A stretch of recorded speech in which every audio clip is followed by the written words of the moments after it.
व्यंगचित्र. मंडळी, हा शब्द ऐकला ना की आपल्याला सगळ्यात प्रथम काय आठवतं? दिवाळी अंक. कारण दिवाळी अंक आणि व्यंगचित्र यांचं नातं अगदी घट्ट आहे.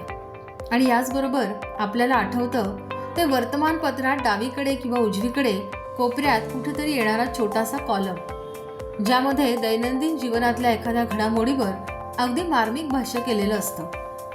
ते पाहून आपल्याला गालातल्या गालात हसू येतं, पण त्याच वेळी त्या घटनेची गंभीरता सुद्धा जाणवते.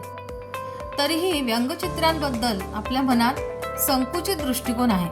त्यातला एक म्हणजे ती फक्त हसवण्यासाठीच काढली जातात. पण व्यंगचित्रांचं महत्त्व या भूमिकेपेक्षाही खूप व्यापक स्वरूपात आहे. नक्की काय आहे हा प्रकार आणि हा कधी सुरू झाला? याच्यामध्ये काय काय प्रयोग केले गेले? जागतिक पातळीवरती या व्यंगचित्रांनी काय काय करामती घडवल्या?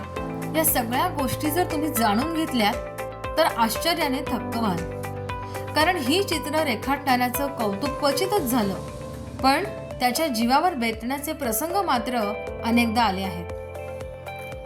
तर अशा या कलाकारांना आणि कलेला जाणून घेण्यासाठी आपण भेटूयात 25 जुलैला रात्री 8:30 वाजता बेटर टुगेदरच्या व्यंगचित्रांबद्दल बरंच काही या कार्यक्रमात. या कलेला वाहून घेतलेले आणि देशोदेशी तिचा प्रचार प्रसार करणारे सुप्रसिद्ध व्यंगचित्रकार प्रशांत कुलकर्णी ही व्यंगचित्रांची अनोखी दुनिया आपल्याला उलगडून दाखवणार आहेत.